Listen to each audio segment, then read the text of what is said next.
we need is the Shraddha. శ్రద్ధ అనేది కేవలం confidence కాదండి, కేవలం నమ్మకం కాదు. శ్రద్ధ is a nuclear bomb.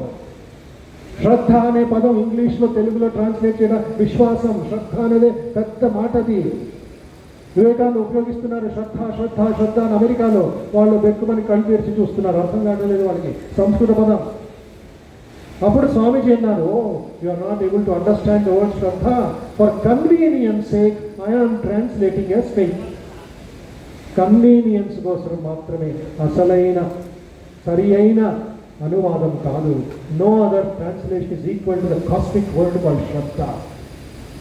Yeah దేవి సర్వభూతేషు శ్రద్ధారూపేణ సంస్థిత, దేవి మహాత్మ్యంలో వస్తుంది.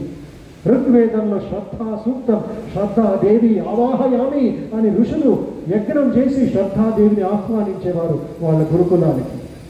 మధ్యాహ్నం పూట శ్రద్ధాదేవి ఆవాహయామి, సాయంత్రం పూట శ్రద్ధాదేవి ఆవాహయామి. ఆ శ్రద్ధ భారతదేశం నుంచి మాయమైపోయింది. Unfortunately it vanished from India అంటారు.